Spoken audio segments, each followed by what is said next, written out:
Alright, hello guys, welcome to my Call of Duty World War II campaign review, and I didn't really make it a point in my multiplayer review. I want to make it a point in this one that this is an Xbox One review because I think that that is going to be important.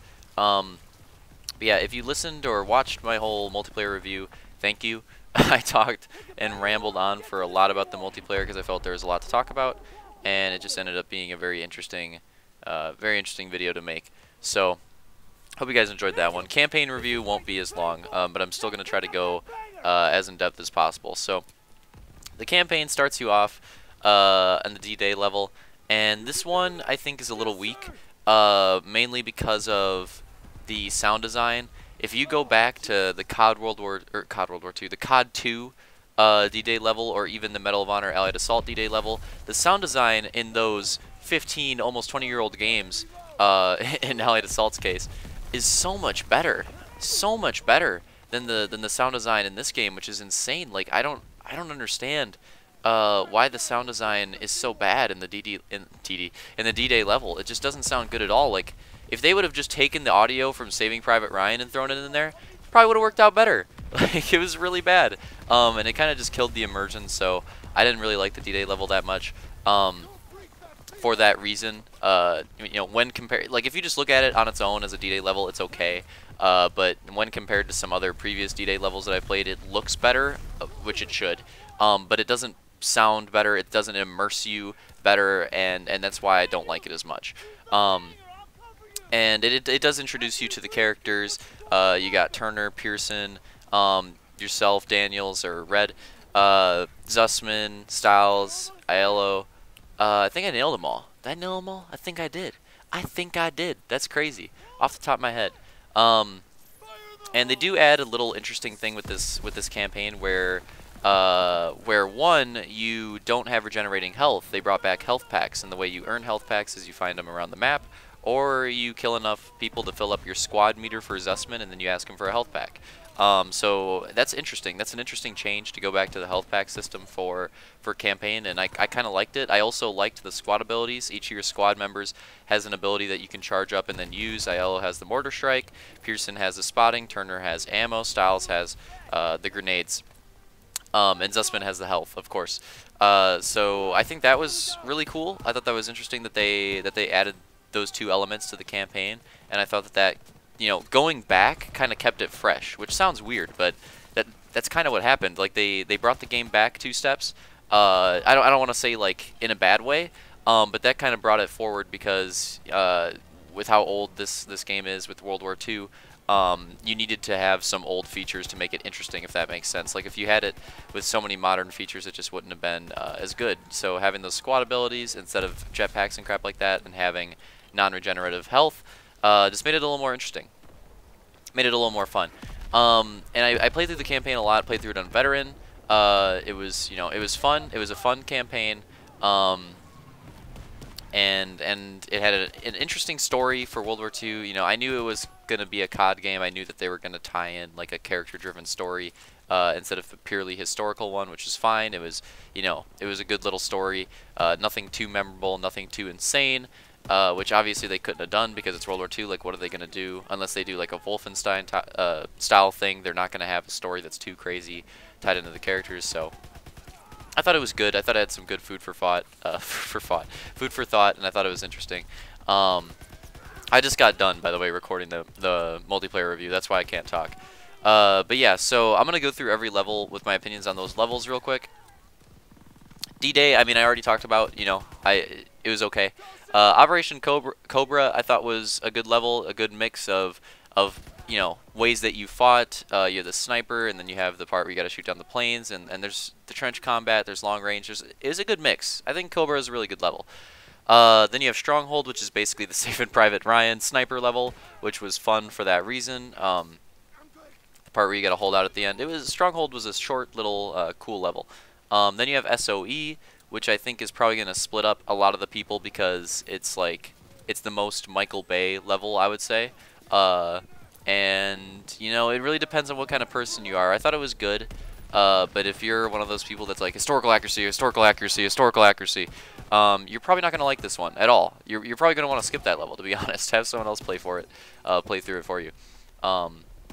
But yeah, it's SOE is easily the most Michael Bay. It also is the first level that introduces some stealth elements, and there's definitely a decent amount of stealth throughout this game. So they tried to mix up the gameplay with that.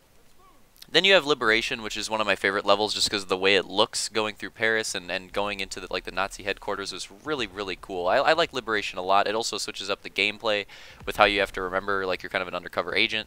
You got to remember the details of why you're there and stuff like that. And Liberation I thought was overall, it's probably one of the best, if not the best levels in the game just because it has so much variety. It just looks so cool. The setting of it is awesome, and it has the most innovative gameplay, I guess. So I thought that one was really good. Then you have Collateral Damage, which is where you start to get into the vehicle sections. There's a big vehicle section in Collateral Damage with the Sherman, which I didn't really like. I don't think that CoD does vehicles very well, so it was just kind of you know, didn't really like the level for that reason. The part at the end, though, spoilers in this review if you care about spoilers. The part at the end, though, where you're escorting the girl's daughter, or I think it was her little sister actually, where you're escorting her out. That was interesting. That was a really tense moment, and I thought that was it was good. I thought it was nice to have a little change of pace like that. So I thought that was cool. Then you have Death Factory. Death Factory and Hill 493 are really fun levels for me, just because I like the setting for them. It also has these two levels probably have the most it's probably like the pinnacle for character development, I guess. Like. Screw it, I'll just spoil it. It's the freaking, these are the two levels. I don't remember which one it happens in specifically. I think it's in the Hill 493. But these are the two levels where you get the most backstory on Pearson. You know, they keep mentioning Kasserine Pass and stuff like that. So this is the levels, the two levels where you get the most info on that, and it's also the level where Hill 493 is the level where Turner dies, which is probably the biggest shocking moment, I guess, of the campaign. So I like these two levels a lot. I think they offered for interesting gameplay. I love forest gameplay. And I love the part where you have to escort the guy up the pillbox. That was different. That was cool. That's one thing that sticks throughout the campaign. I like how they tried to switch stuff up. You know, even if it didn't always work, I like how they try to do something different in every level. That was really good about the campaign. But after those two sets of levels, you move on to Battle of the Bulge, which I was really excited for. Battle of the Bulge is always really fun. It's one of my favorite set of 2 episodes in Band of Brothers is those battles. Just because I thought they were the most well-done episodes. You know the characters at that point. It's really just delving into their lowest point, really, with all the cold and having to deal with that, all the friends dying around them. They've already been through 2 big operations. Here's the 3rd one, and they just have to keep fighting. I love those episodes of Band of Brothers. I was really excited for this level, and it was just a typical defend, hold the line in the foxhole. Level, and they even added in the airplane sequence, which I thought was better. It still wasn't great. You know, COD's just not going to do vehicles better than Battlefield does. The vehicle levels in Battlefield's campaign was great. COD's just not going to do it as well. That's just a fact. But I think that they did a good job with the plane level compared to the tank. The tank level was kind of eh. The plane involvement in Battle of the Bulge was cool. And I thought it was a good way to mix up the gameplay instead of it just being completely, defend the foxholes and or defend the line. So overall, I thought it was good. I thought it was a good level. And then you have Ambush in the Rhine, which is where the game starts to end. Ambush I thought was cool, having an ambush level. Again, they're just changing it up every single time. You know, you have a little bit of stealth here and there, and then you have a little bit of aggression. This level had a lot of good. It had probably the best balance between stealth and aggressive style play in the campaign. So I thought this one was fun. Also, the one where Zussman gets kidnapped. So that's a big moment for the for the character arcs. And then that's where it brings you to the Rhine. The Rhine, I'm going to be honest, I thought it was kind of an underwhelming last level. It was cool. The parts on the bridge and stuff were cool, but, COD usually gets, other moments in this campaign, like SOE, it gets super Michael Bay, it gets super action moving-y. Super action moving-y. That's, wow, I just coined a term right there. But then you get to the Rhine, and it's just like a typical level for the last level. I thought it was a little underwhelming. Then you have the cutscenes and the stuff like that, which is that's where the drama sort of came in. But I thought the actual level itself of the Rhine could have used a little more spice. Like if you're gonna go Michael Bay, then go frickin' Michael Bay. Have a part where it's getting all smoky on the bridge, it's starting to collapse, you have planes crashing into it to your side, and just stuff like that. If you're gonna go Michael Bay like you did on SOE, then go Michael Bay on the Rhine. Like why why did it change? Why did the tone randomly shift like that? I just thought it was kind of, you know, I thought it was kind of weird. How I like how they tried to switch stuff up a lot, but I did not like how there at the end wasn't a consistent tone to it. You know, it kind of felt like they couldn't decide if they wanted to do perfectly accurate historical accounts of these battles, or if they wanted to do like just crazy Michael Bay type stuff in World War II. It felt a lot throughout this campaign like they couldn't decide what they wanted to do on those two fronts, and the Rhine really shows that, because it kind of, like, the rest of the campaign kind of builds you up in those Michael Bay-ish moments, and then the Rhine doesn't have it, and it's the last level, and it feels underwhelming, you know. Whereas if the Rhine was the last level and the rest of the game was like the Rhine, then it wouldn't be that bad. It would actually be a good last level. It's different. You're fighting across the bridge. You have that air. You have that air sequence that's borrowed from Operation Cobra, which I also thought was kind of weird. Like, maybe the Rhine could have been more interesting. What if they brought everything together? You know, you have the plane level before, you have the Sherman, you have the part where you got to shoot down the planes. Why don't you do all that in the Rhine? Why don't you have the Rhine have a little section where you're in the plane? Why don't you have the Rhine have a little section where you're in the tank, and then have a little section where you got to be fighting the planes from the ground? Have a part where you're on the ground and it's difficult when you're fighting across the bridge, and just tie everything together, you know? Do something. Like, they tried something different for the rest of the campaign, and then the Rhine's just a boring old level. So yeah. I mean, that's the only, like, besides the sound issues with D-Day, the Rhine was the only level that bothered me. It just did not feel like a proper end, I guess. And yeah, that's my main issue with it. Probably that's my main issue with the campaign, really. I just thought it, you know, didn't have a for the way the rest of the campaign is. I feel like the build up and the payoff wasn't good enough. Essentially, the payoff was very, very, very weak. What's something I can compare it to? If you're a Game of Thrones fan, it's kind of like in was it season 5 or season 6? I'm gonna say season 5.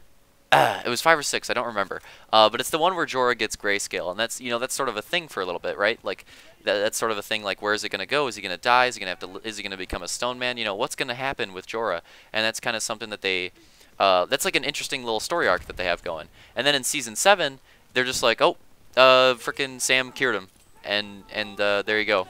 Like, there goes that story. Like, there's pretty much no payoff at all for him getting grayscale. It's just sort of eliminated from the plot. So that's the best example, like the best analogy I can give to how the end of this campaign felt. It felt like it was a good little campaign that they could have taken some interesting places at the end with the way that they you know, had new gameplay experiences in every level, and then the ending level was just average. So that kind of bothered me. But yeah, I think I just gave my thoughts, you know, on all the levels as in-depth as I possibly could have. And in total, I'd probably give the campaign... Oh, there's one thing I really missed.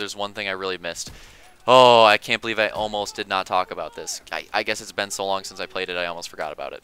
The campaign, at least on Xbox, has really, really bad optimization, and it skips all the time. Especially on certain levels more than others. Particularly D-Day sticks in my head. There's a lot of skipping on D-Day. Battle of the Bulge had quite a bit of skipping, and really all the levels have skipping at some point. And it's just constant skipping, constant little frame drops and skips, and it really kills it, you know? Like, I thought it was a good little campaign that they have here, but until they patch it, it's just not too much fun because of the constant skipping. And it really does kill the experience if you're playing through the campaign on a console, which, whether you're an Xbox or a PlayStation player, if you're playing a CoD campaign, chances are that you're doing it on console. I don't want to, you know, I don't want to make the PC guys feel left out, because this is the PC guys usually do get left out. This is one of the few instances where they probably weren't. I guarantee you the campaign runs well, or at least better on PC than it does on console. So there you go, PC guys. The CoD developers actually did something good for you once, for once. Which is kind of sad that they've been shafting them for so long, but yeah. So the optimization brings down my score a lot. I'm gonna say this: if it wasn't for those optimization issues, 8 is easily the score that sticks in my mind. But because of the optimization, it is seriously a 6.5. I do not like. I mean, it really does bring down the enjoyment that much. If they patch it and they fix it, then my campaign review is an 8. But until they fix it, or unless you're playing it on PC or something like that, it's a 6.5. So there's my thoughts on campaign. Hope you guys enjoyed it. See you later, probably 1 or 2 weeks, for the Zombies review.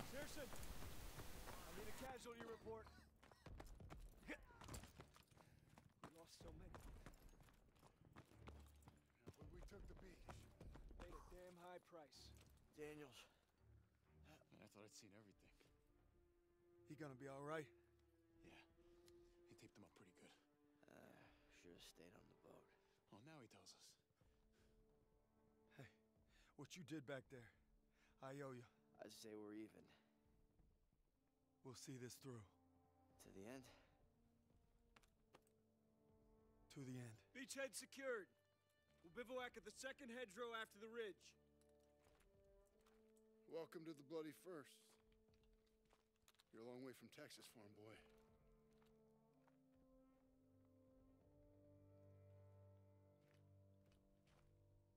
None of us could have prepared for that. But you came through when it counted. Thanks, sir. You'll be all right, son. Thank you. Yes, sir. Of course I will.